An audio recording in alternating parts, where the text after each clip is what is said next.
We created you with free will, and you choose this? What have you done?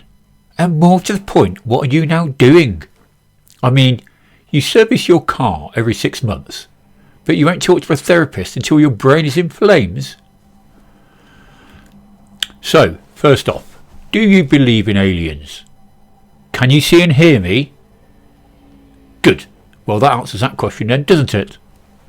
And I've been around a lot longer than you would think. Well, it's been some time since I last visited to get a feel of how things are on this planet.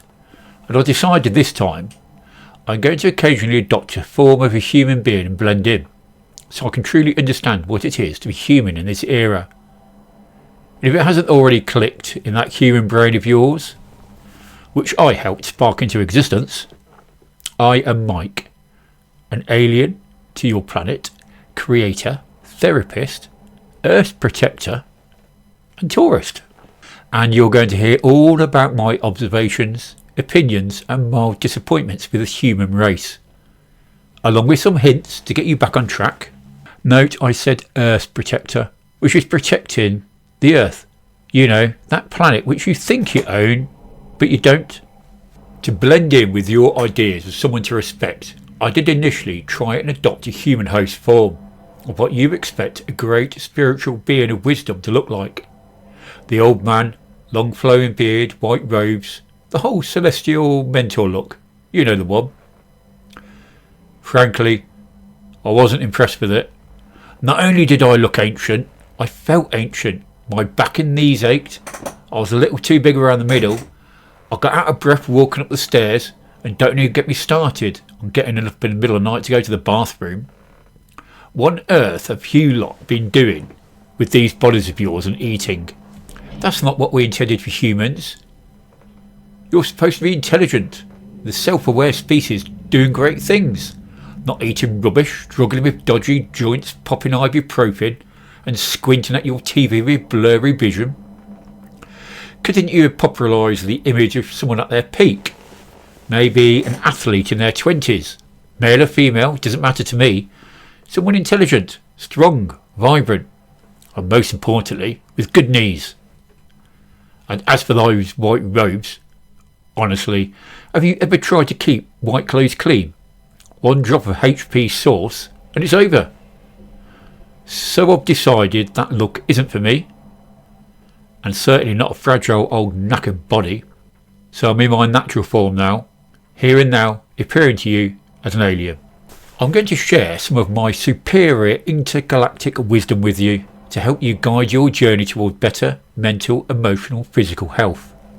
As you can imagine, I've got quite a few things to say.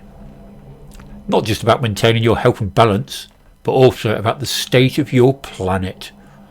And what a state it's in. The oceans are polluted with plastic, the air is polluted with chemicals, and you're destroying the very ecosystem which is supposed to clean the air at an alarming rate. When we initiated your evolution, helped spark that leap from primate to thinker, we had high hopes, intelligence, free will, a chance to build something extraordinary. But coming back now, I'm not entirely sure we picked the right species to evolve. I mean, a few of you definitely seem to have done a U-turn in evolution. And it's not just for the foolish things you do to yourself in the name of entertainment. It's clear you've messed things up. And not just a little. When you decided to split the atom, that did bring our attention for completely the wrong reason.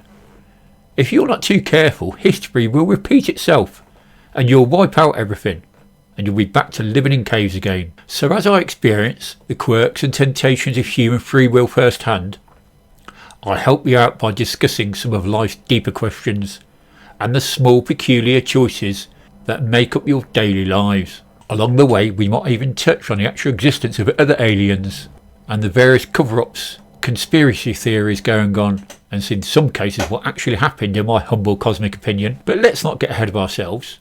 Let's start with this body. First step, nutrition. Time to undo some of that damage this host has caused.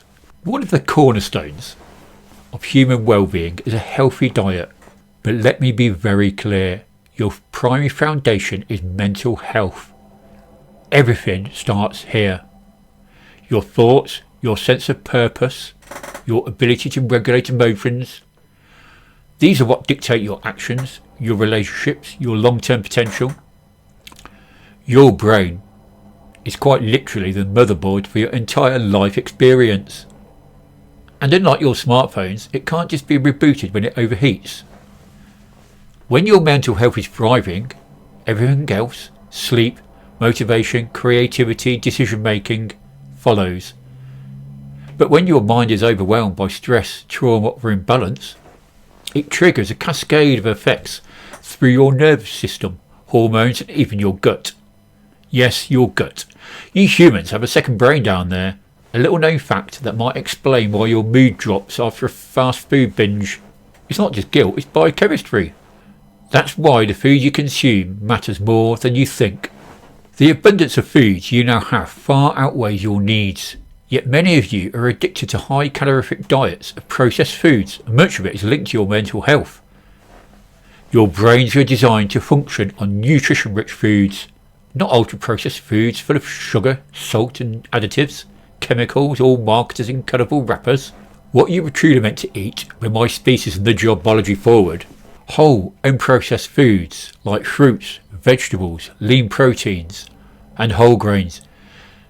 These natural sources not only fuel your body but balance your brain chemistry, sharpen your thoughts and help you recover from emotional setbacks. To achieve a performance mindset, one that allows you to evolve, adapt and rise above the daily noise, rather than just react to it, because mental resilience, that's your next big evolutionary frontier.